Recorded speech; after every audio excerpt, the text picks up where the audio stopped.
kind of want to make sure we're live. I'm so paranoid about it now. Are we live? Yeah, we're good. That we're live? Yeah, we're never going to get those 18, probably the best 18 minutes either of us have ever done on a podcast is in the vault. No one's ever going to hear it ever. So last week when we tried to do this, hang on, I'm going to share this link in the Discord, folks. Let's get these Discord folks going here. There we go. Last week we talked for 18 minutes of very good content, and then no one heard it because we weren't live. So we're live. We're live this time though. We got it. We got it. There's Kurt. Sorted. There's Andy Lack. There's Natalie. She's here. Natalie's bracket is in the 99.8th percentile in March Madness. How?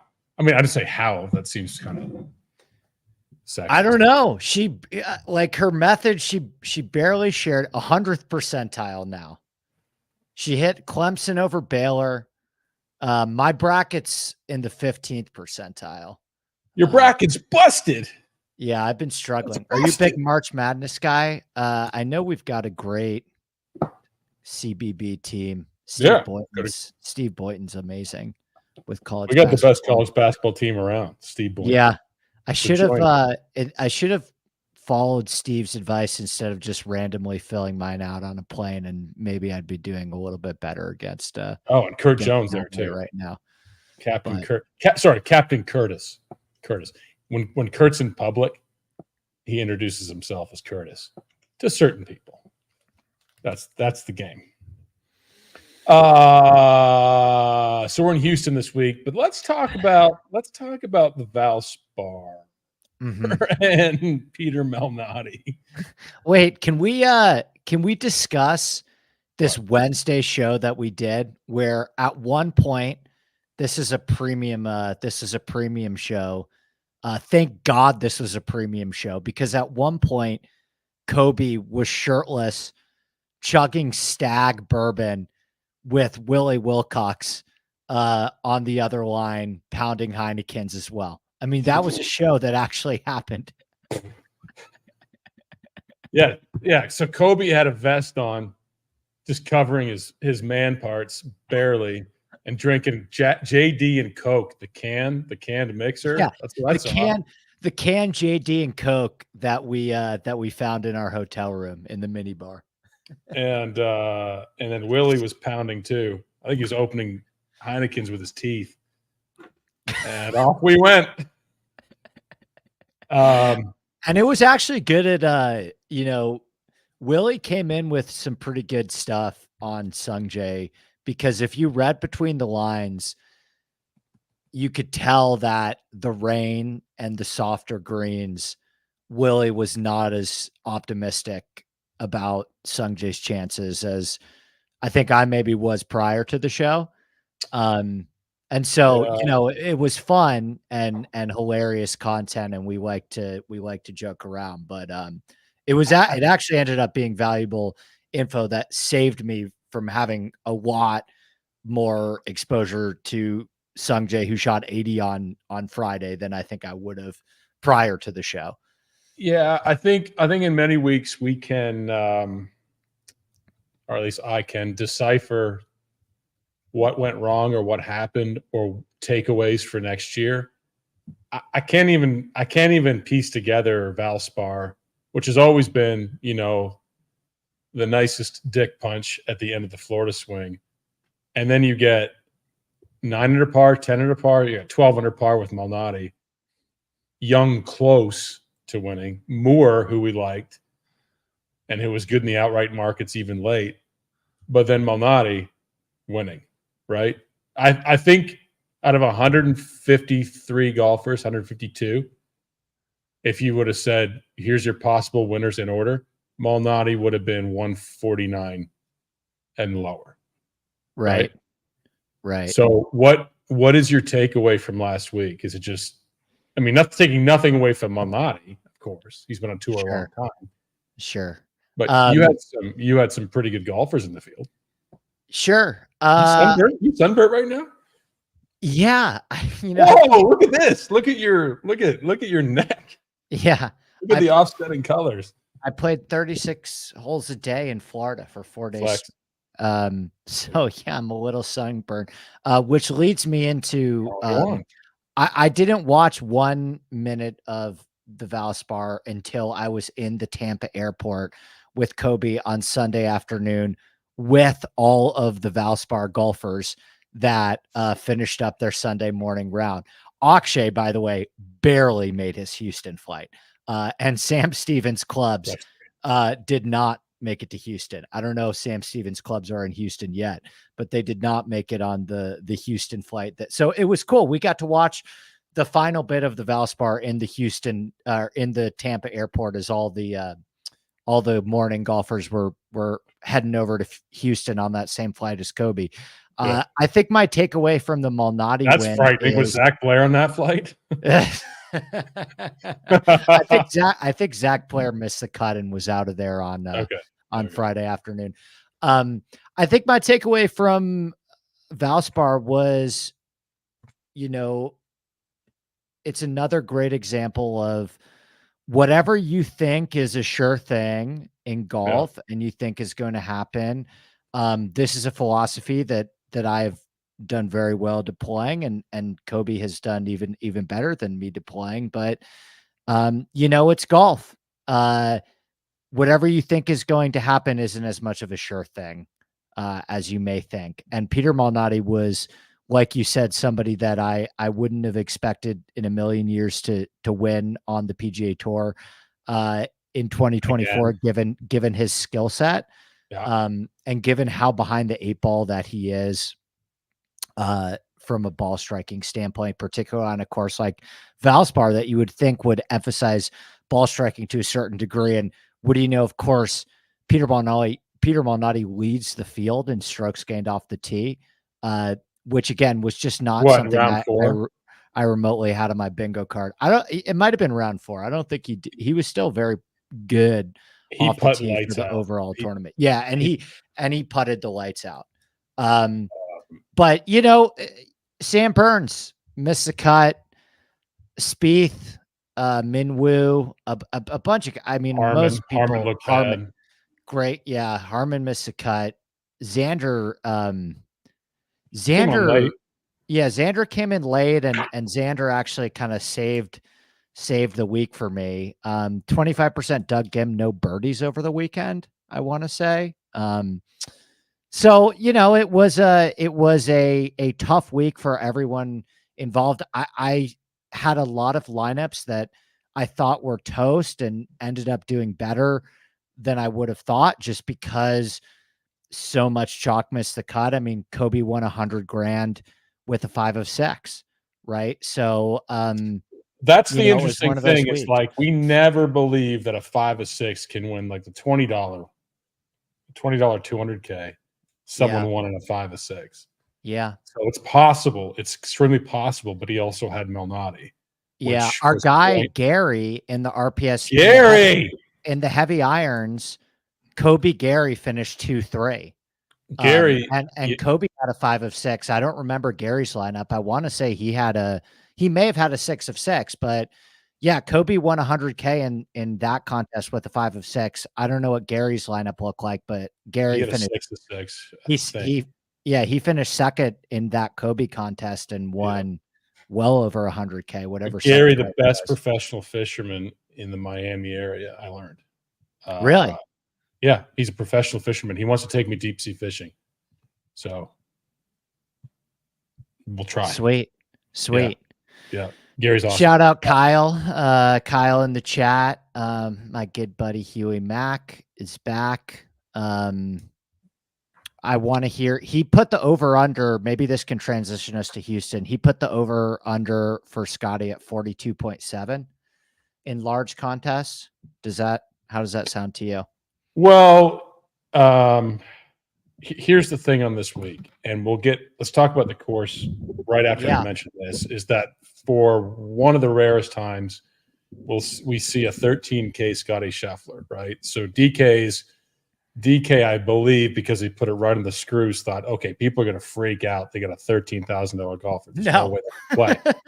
And then I thought, well, maybe let's test this theory. And then he looked down low in the 5K range. I'm like, there are 1, 2, 3, 4, 5, 6, 7, 9 viable plays, most of whom last week were strokes gained tee to green top players, or at least plus players, good plus players tee to green. And the mid-range 8s, of course, are terrible again. And I thought, at 13K Scheffler, you could do min 1 of Wyndham, min 1 to 2 of Wyndham, Tagala, who I love this week, and Scotty in a lineup and still have a very viable lineup. We'll get to that. So, yes, Scotty needs to be, this is hyperbolic, but I mean, he needs to be about 20K in order for you to think about it at this point. But now you got him in Texas. He's got 2 top 10s here at Memorial on a very long course, long par 70 in the wind, where he's clearly, I mean, look at the form recently of Scheffler, Wyndham, Tagala. 1-2, 1-2, and Tagala's been 6th and 9th. It's not even close. They've been the 3 best golfers on tour, except for Malnati. But let me ask you this, because this is a municipal course. It's a par 70. It's long. It's pretty wide. The greens are pretty big. It's nothing. It's nothing that seems out of the ordinary in terms of design. You get the wind because it's Texas. It's Houston. Again, a very long par 70, but you still see some scores here, winning scores that are in the low teens, right? Which, listen, there's 3 par 5s. They're more difficult par 5s than the auto scoring par 5s we typically see on tour. There's 3 of them, but they don't score super easy. No. And I think that is the issue. You've got long par 4s. You got some short par 4s, but long par 4s, long irons, and you got to make putts. So riddle me this on this course. Yeah. That you think would be a municipal. It's pretty, it seems bomb and gougey. Why are they not in the mid 20s, low 20s? 2 words, Tom Doak. Well, a couple of things on the golf course that I think we should hit on off the top. A couple things on the golf course that I think we should hit on. So first of all, this event, the last 3 years, was played in November. Now it's going to be played in late March. And I was talking a lot with Kobe about this over the weekend because he lives about 10 minutes from the golf course. He's played the golf course dozens of times. So I asked him, what is going to be the difference between Houston Open in late March as opposed to November in terms of course conditions? And he said, well, it's generally a drier time in Houston. So I would think that the course would maybe play a little bit firmer and faster, even if we don't get overseed. But we did get overseed. They just released with the PGA fact sheet that the greens are going to be overseeded. The rough is going to be overseeded. The fairways are going to be overseeded. Yeah. And that's something that we typically see this time of year on southern Bermuda courses in a warmer climate, right? We saw it at TPC Sawgrass. We saw it in Phoenix. We saw it at the Valspar, where in the spring, the Bermuda is dormant. And so they overseed the greens with the Poa Trivialis. And now what does that mean? Basically, the greens play more like carpet. They take a lot of the grain out of it. The greens become more receptive. The rough becomes less variable. It becomes easier to hit out of. This is why, we've seen at the Players, it's a lot easier to control your ball out of that rough as opposed to the variability that you get with true Bermuda rough. And so if I had to make a guess, Wiley, I would imagine that because of the overseed, this golf course is going to play easier now in late March than it would in November. Now, what's the other thing to consider with overseed? And this will transition us right back into Scheffler. Overseeded greens makes life a lot easier for Scotty Scheffler. Scotty Scheffler has won 4 times already in his career on overseeded greens. Scotty's best putting surface is overseeded Bermuda. He's won the Players twice on overseeded Bermuda. He's won the Phoenix Open twice on overseeded Bermuda. Every single time that I have played Scotty this year, it's been on overseeded Bermuda. And now we get, once again, an overseeded Bermuda golf course for Scotty Scheffler, that even if you are the more pessimistic about Scotty having figured his putter out, well, even when Scotty was pre-mallet, he would always raise his baseline and putt better on overseeded Bermuda. So I think that's just and I break down, I'll be talking on the Discord all about how the overseed change affects the golfers that I want, because I think a lot of content and people are not going to pay attention to this and realize that it's overseeded Bermuda. I reran my whole model based on the course condition changes. But it's fascinating as it pertains to the Scotty debate this week. Yeah. I mean, anytime you wanted to, if you had to rely more on the putter to win here, you could probably casually say, okay, I found one reason to fade Scotty, even though his putter's coming back into form. But right. if more reliant, like at the Amex, right? Scotty's worst finish of the year was the easiest course that he played all year, the Amex. Yeah. So, but in terms of a long driver heavy, it's Texas, where he's going to have more success on the overseed. Good luck. I mean, plus he has 2 top 10s here anyway. Yep. Previously. He always cares about winning in Texas. It's Easter Sunday.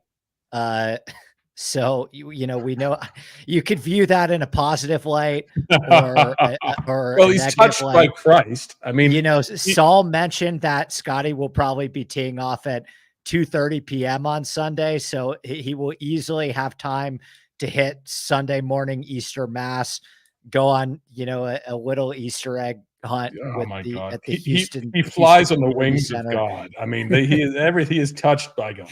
There's no way. I can already see Jim Nance building this narrative. It's like Scotty on Easter Sunday. Yeah, Jesus is a distraction from Kyle. Yes. So and then you get a field that, and we can go into pricing now. You get a field that outside of the top, I think Tagala would give him his biggest challenge. Wyndham Clark has given him his biggest challenge here recently, but still in a different class below Scotty Scheffler. Below that, I mean, if you look at, let's start with this 9-7 range. Scotty Jesus report. What'd you say? Scotty. He is. Wait. Before we dive into anyone else, can I just do one final thing on Scotty? And just lay out the counter argument against Scotty this week, because there's going to be so much Scotty pandering and Scotty stroking and Scotty groupthink.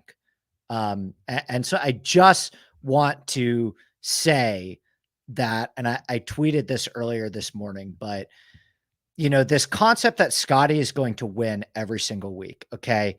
The best golfer of all time, peak Tiger Woods, won between 27 and 35% of the time, every time that he teed it up. And it was actually a lot easier for Tiger to win then than it is for Scotty to win now because of the homogenization of technology. I mean, you look at Scotty's biggest competition right now is Wyndham Clark. Wyndham Clark wouldn't be a top 500 player in the world in 1997 because of the way that he spins his driver.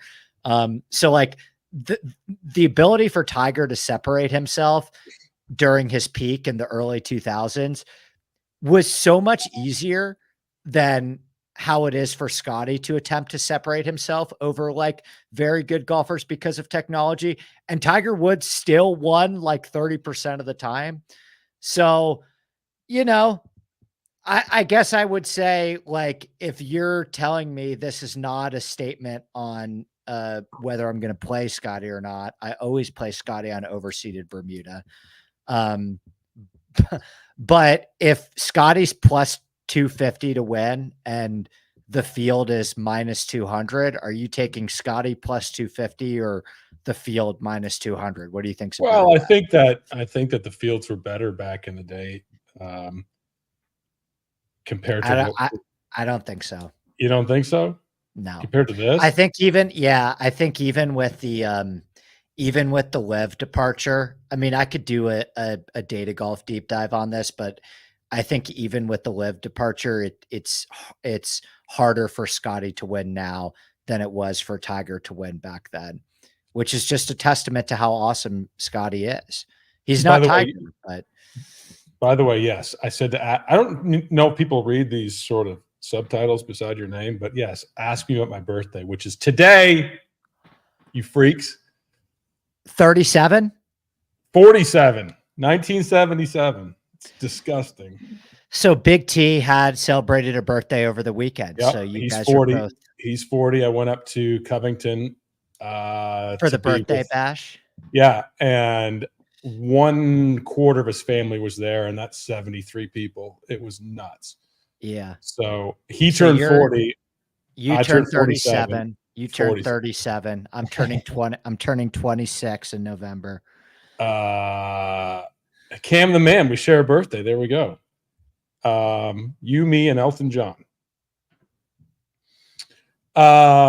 Actually, I'm dealing with something today, Natalie. It's really not great. So I told Andy about it. So I don't know what I'm doing. I was going to say that rarely do you see Scotty Scheffler or a top golfer 13K, and then 2,100 lower is your next golfer in 10-9 Wyndham Clark. Okay. But the thing is, because, and we'll go into this, because of the range down low that's so good, the theory that Scotty has to win to justify that price, I don't think is the case. Because if you look at 9-7 and up, okay, let's go Siwoo Kim and up. Siwoo Kim, strange price, 9-7. I still like the golfer. You can do a rule of Scheffler, Tagala, or Wyndham Clark. You can even do a min 2 rule of that. And still have a very viable lineup with what we can talk about going lower. Mm-hmm. Because really, is anyone going to feel safe in the year 2024, the year of our Lord Scotty Scheffler on Easter Sunday, be comfortable playing Will Zalatoris after getting recently burned hard, and Tony Finau, same price, who consistently burns us hard. Comparatively, when Wyndham Clark and Tagala are playing such incredible golf on a course that, suits them. I mean, Kobe is the only person I've spoken to today that is not going to play Scotty. And he wins all the money every week. So maybe there's merit in that argument, but it's tough to do, especially with the it's a tough fade, especially with the floor. Like I would take the field. Like if you're asking me, is it more likely that Scotty wins the tournament or the field? Yeah. I'm taking the field personally, but if you're giving me over under finishing position on Scotty 5.5, I'm taking the under. Like I think he's going to finish top 5. Especially on this golf course on overseeded Bermuda. And I think because of and now are there roadmaps to win a lot of money if Scotty finishes 5th and you fade him? Of course there are, but you have to get a lot of things right.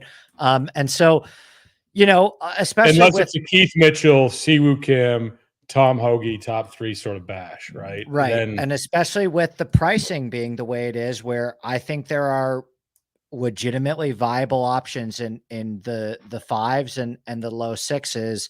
I think there are a lot of ways to do some fun stuff in a Scotty lineup.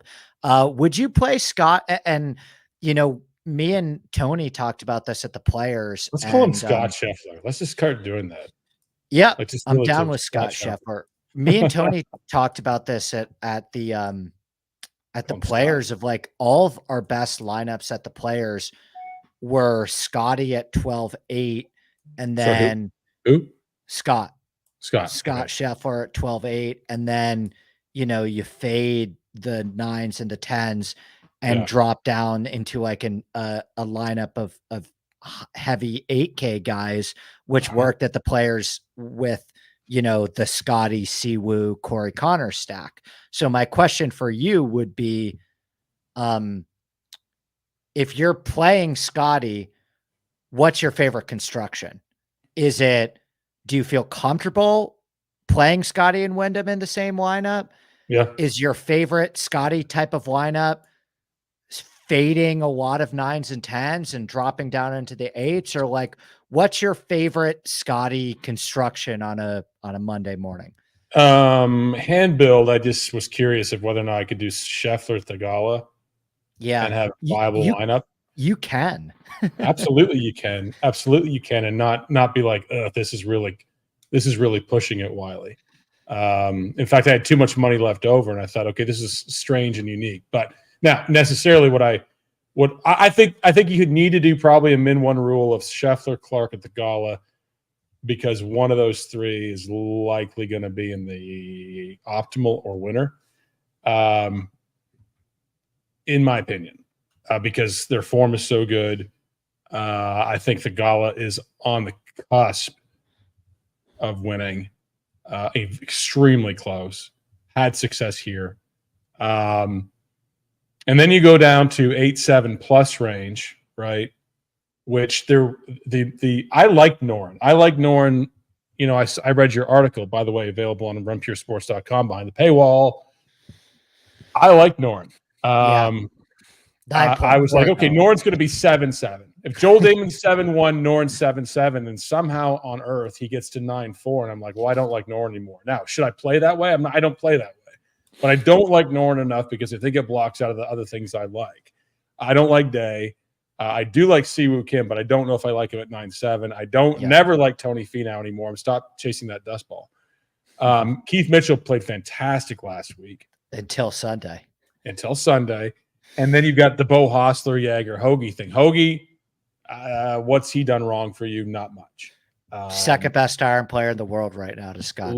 Great long iron player. Great over 200 yards. I think he's got everything you need here. If to answer your question, you can do two comfortably. What you need to, I think, a min one rule is probably the way I'd go. And I think Zalatoris, if you like him, and I do like him, I think he's going to be the squeezed out for sure. I mean, I don't know if you have early runs on ownership, but 9.71% sounds good to me. For Zalatoris? Mm-hmm. I think Zalatoris will be lower owned than Thagala and Clark, but I think that Finau will be lower owned than Zalatoris. 100%. And I would tell you right now, like I wrote about him in the article, but like Scotty Jaeger leaves you with 7K for your final 4 spots. Mm-hmm. And I love Stefan Jaeger this week. I mean, I love his fit at this golf course. He's finished 9th here in the past. I think you need a really complete game to win around Houston. Like one of the things I didn't mention in the course breakdown was this is the only Tom Doak course that we see on the PGA Tour all year. I just spent a weekend playing Tom Doak courses flex. And that's 5. You're 5 to 6. Yeah, I'm up to 5-6 for sure. We'll get past 7. The day's still young.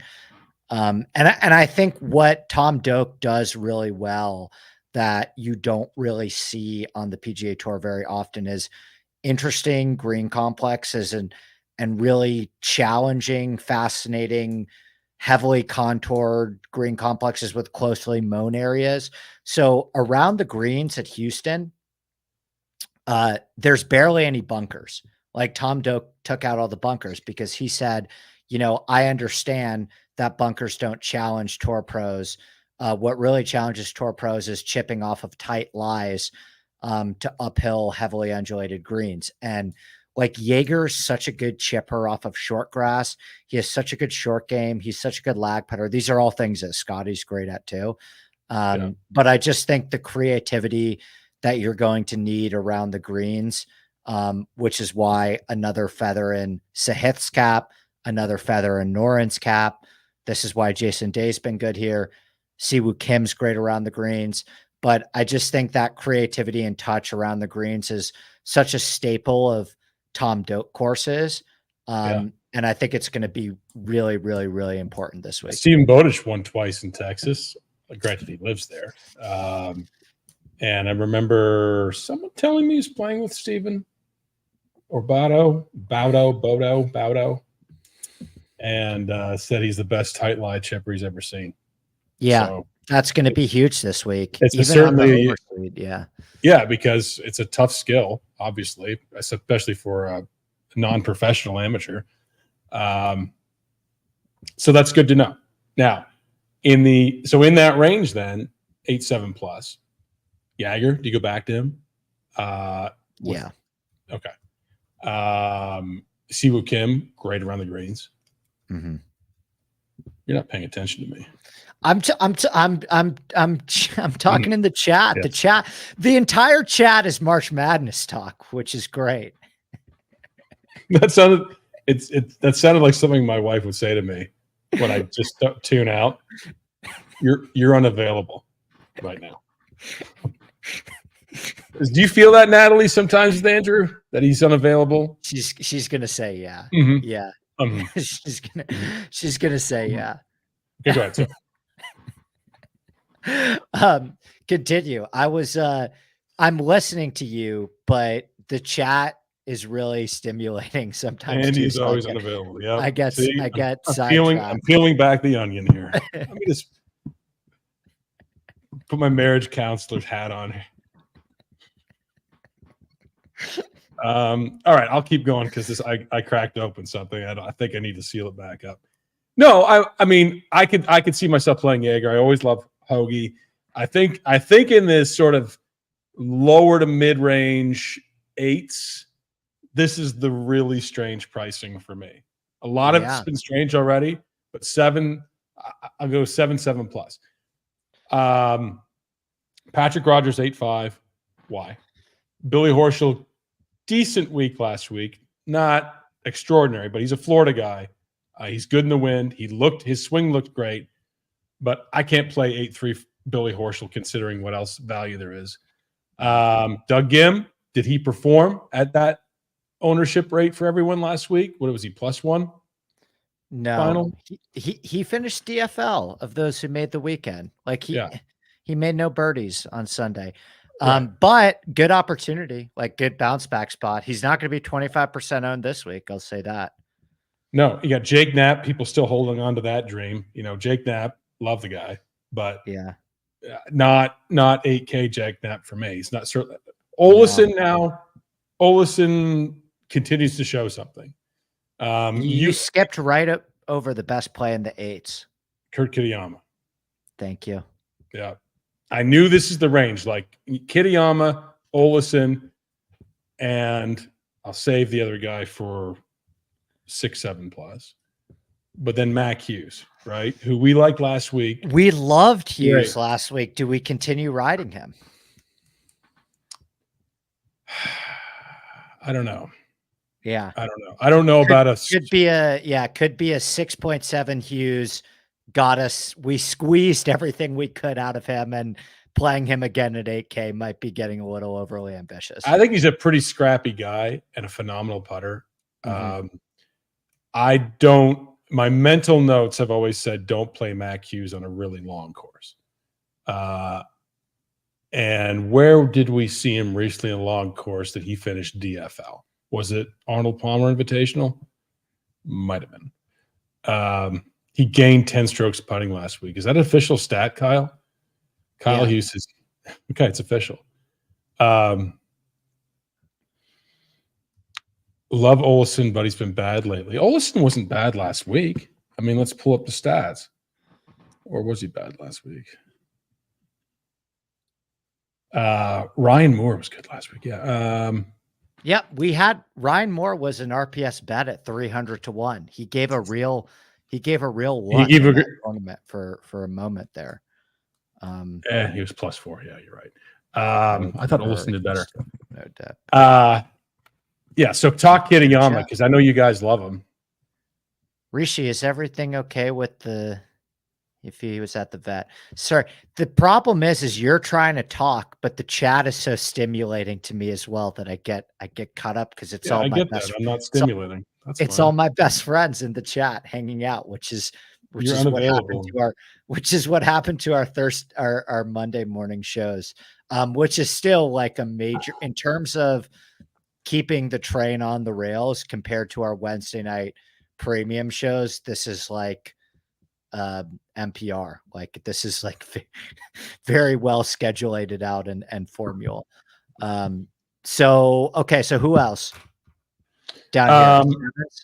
Yeah, well, I think that I think the one that really interests me and I like the price of is now in the Cam Davis range, right? I like Cam Davis. Super long. Mm-hmm. Do you? Is that a I would prefer I would prefer Taylor Moore and Luke List to Cam Davis this week. If I'm being I'm heading down there too. Luke List is crazy at 7.5. Crazy. Yeah. And how kind to us was Taylor Moore last week too. How kind has Luke List been, right? Yeah. Yeah. And that's when you get in the uniqueness of this is okay, how could never winning Patrick Rodgers on tour, terrible form, to recently winning Luke List, great form, much improved putter, always good ball striker, improved iron player. How is he 1,000 less? That is the curious thing. Now, will people like that? Fine, but Luke List is a great play mid-7th. Dietrich's still a banger. KH Lee, great play last week. Yeah. Yeah. KH Lee was one of the huge guys for Kobe that helped him out. And KH Lee won the Houston Open. No, he won Byron Nelson twice, but he's won in Texas. Yes. Okay. Byron Nelson, but I knew he'd won in Texas. I think he beat Russell Henley, but who doesn't beat Russell Henley? Yeah. And just one more to put a bow on Luke List. I wrote about this in my article, but I was asking Kobe about like what comp courses for Houston. And I think it has some Southern Hills in there. I think it has some LACC in there, the tight runoffs area, the heavily undulated greens, but Riviera was the first course that came to mind for Kobe in terms of Houston. And you look at it and it's like a lot of Tony Finau. There's some other guys that I mentioned in the article as well that have been really good at Houston and Riviera too. But that could be another feather for Luke List, who just finished second at Riviera this year, because both Riviera and Houston, the reason why they're similar is I describe them as like death by 1,000 paper cuts courses. Yeah, I like that comment. Yeah, there's not a lot of water. Both of them rank bottom 10 in penalty strokes per round, but they or bunkers. Yeah, not a lot of water. They just kind of meticulously break you down. And you just have to avoid bogeys on those golf courses. You got to make a lot of pars and take your medicine there. And Riviera is kind of that same type of around the green play is important, heavily undulated green complexes, middle to long iron play, power off the tee is essential. So, I think if Luke List can finish runner-up this year at Riviera, I like this spot for him a lot. There's just not a lot of opportunities to score here, especially when the par fives are more difficult. When they have really long par fours, it's basically bogey avoidance. You're just not going to make a load of birdies here. And that's why you see, top fives in the low single digits under par, or high single digits, however you want to say that. So, yeah, I think it's a good comp. Plus, the wind looks like it's going to pick up. Scheffler's the number one value play on Data Golf. Really going out on a limb there, Data Golf.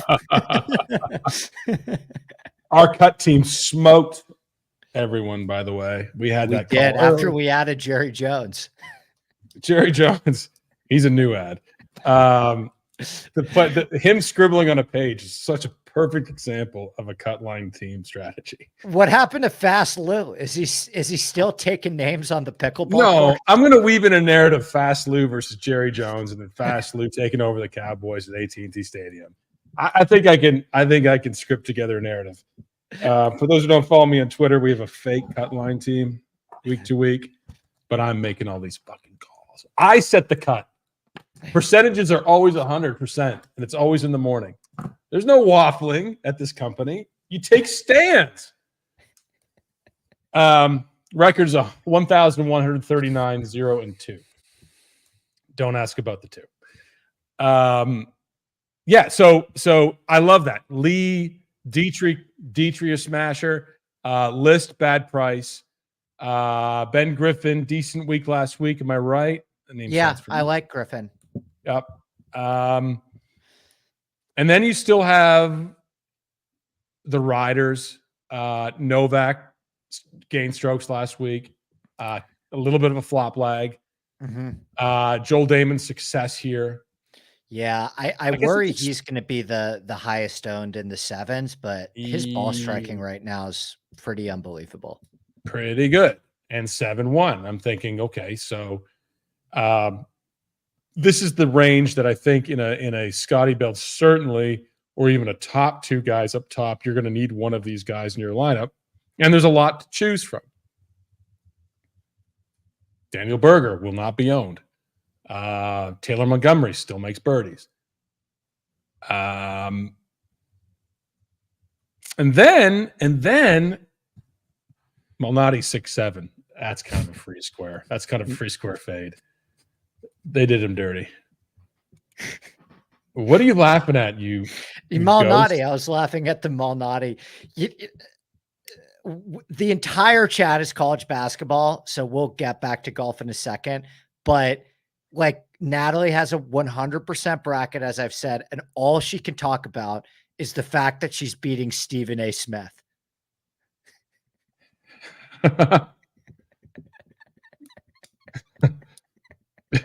That's pretty good. Tom, don't count. Over under 18.5. You're way over. Yeah. That was early. I'm way over. Chandler Phillips. This must be a joke because I'm looking at a website's ownership, not named website's ownership projection on Malnati, and it says over 20%. And I'm like, this has got to be a joke. Yeah, I mean, well, I don't know how any site's calculating ownership at 3 p.m. on Monday. No. We're a little too early. But Chandler Phillips at 6.7 is a Houston guy. I'd rather go back to him than Malnati. He made a run. Yep, he was really good last week. And then Joseph Bramlett, 6.6. Phrasing. You don't want that in the comment section. And he's not supportive, which is rude. This are back-to-back not. I'm getting jammed out here. This is.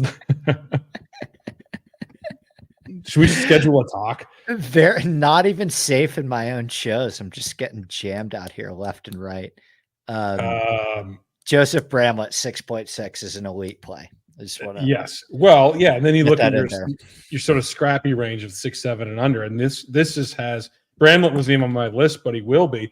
And this is the sort of 5K dumpster range that really sometimes you have to figure out, am I going to play Rafael Campos just to finish my lineup out? But you don't have to. I mean, Campos is maybe not even a bad play. Vegas is now a 5-7 golfer. Norlander, who I like. Yeah, me too. I love Norlander. Ryan Palmer. Ryan Palmer showed last week on a tough course, strokes gained. Now he goes back to Texas.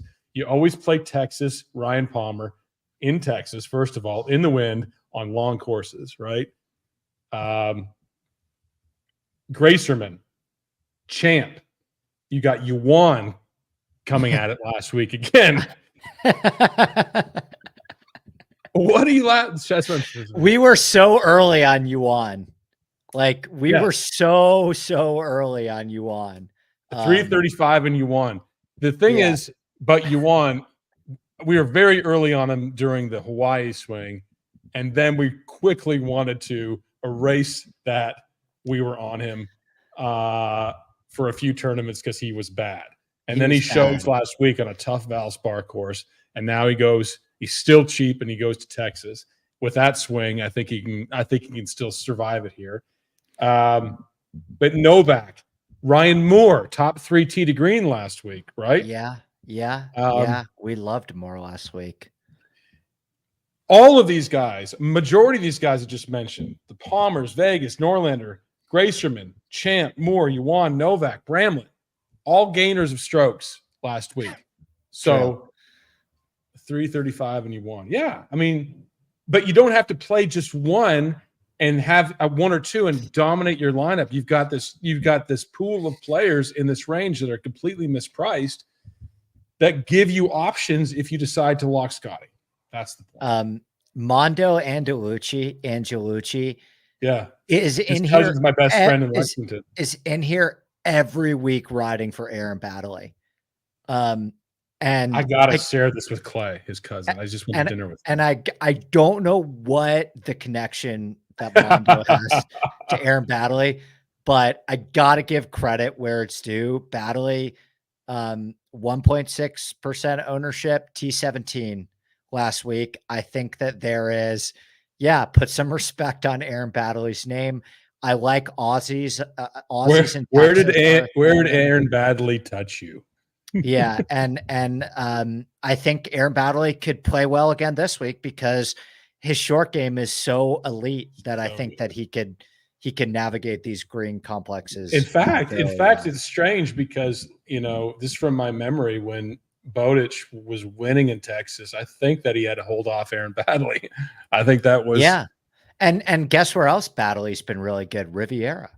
So I think tight lie chipping is huge. Something that we really need to. Who's our top 5 tight lie chipping? If you don't know, let's make it up. I can give it to you statistically. I ran this. Okay. Hayden Buckley. I was going to make it up if not. Hayden Buckley, Matthew Naismith, and Garrick Hago. No, I actually ran this. You can find this in the rabbit hole, but there's a 0% chance you guess who's number 1. Kyle has the best chance of getting this because Kyle thinks this guy is Tiger Woods. But do you know who's the best player in scrambling out of the short grass over the last 12 months? Smalley. Nope. Who is it? Alexander Bjork. That's Kyle's play? Kyle loves Bjork. Okay, so Ryan Bariff and Kyle need to be best friends because they talk like every week. Yeah. Oh, then that's where he's getting this shit from. It's from Bariff. By the way, unironically, Ryan Bariff said for years to me he's the best iron player on the planet. Kyle's on that. Kyle's been on that. I know where he's getting this from. By the way, poisoned, Kyle. You're being poisoned. Can I just give a couple other highlights in terms of the best chippers off of short grass? Sure. Scotty Scheffler ranked 5th. So obviously this is a skill that Scotty has in his arsenal. Our guy Kitayama 6, Doug Gim 8, our guy Luke Less 9, our guy Alex Noren 10, and our guy Joseph Bramlett 11. Who's 2? Sahith 15. Bronson Burgoon, who was in the airport on Kobe's flight to Houston, and Kobe said is a Houston guy. So maybe you play Bronson Burgoon. But Burgoon can also fucking smash it. Yeah. There you go. Maybe never Burgoons are 3.335 Yuan this week. I will play a little bit of Bronson Burgoon. We'll have Burgoon, but he is a butcher. Like in what context is he a butcher? He's no. Okay, what else, buddy? Who's your winner? I mean, who's my non-Scheffler winner? Well, you didn't answer if you had to make a bet. Yeah. Proverbial. Would I take the plus 250 on Scheffler or the field? or the minus, let's say minus 200 on the field. What do you think's a better bet? At this point, I think in Texas on a course that he likes, in a field that's not super dominant, I think you're crazy not to take the plus money on Scheffler. Plus 200, plus 250. Yeah. Yeah. Until he proves me otherwise. If I had to lock it in pre-round, yeah. So let me ask you this question. Yeah. Would you rather bet, because I've been having this debate in some of my group chats this morning.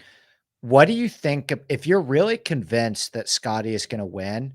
Yeah. What do you think about the non-Scotty Scheffler betting market? Or would you rather just parlay Scotty winning with whatever, something else, college basketball game or something? Yeah, just juice it up. Go do some NHL games. Go do some, do some shots on goal outrights. Let's juice up a Scotty Scheffler. What's he right now? What did he open up? Did he open up at plus 250 in the field, or what is he? I think he's between plus 250 and 3-1. Let me ask you another question. You could rapid fire this one, but what's a better bet? Scotty Scheffler plus 250 to win the Houston Open, or Scotty Scheffler 4-1 to win the Masters? Kind of a good question, right? Like, I know on first thought, it's like, okay, Houston Open, way worse field, but the Masters is 90 guys. This is 150 guys.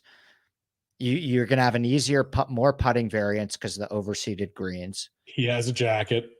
He's amazing at Augusta. Augusta is going to accentuate his skill set just as much, if not more, than this golf course. I think no one on earth hitting the ball better than him right now. Mm-hmm.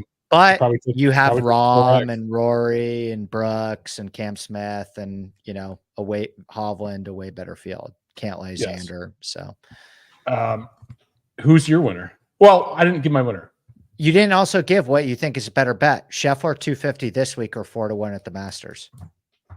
I would take the Masters probably bet, honestly. It's really tough, but I think I'd agree with you. I think I'd rather bet Scheffler 4-1 to win the Masters than I would plus 250 to win the Houston Open. He was 8.5 until his last 2 wins, and then things changed.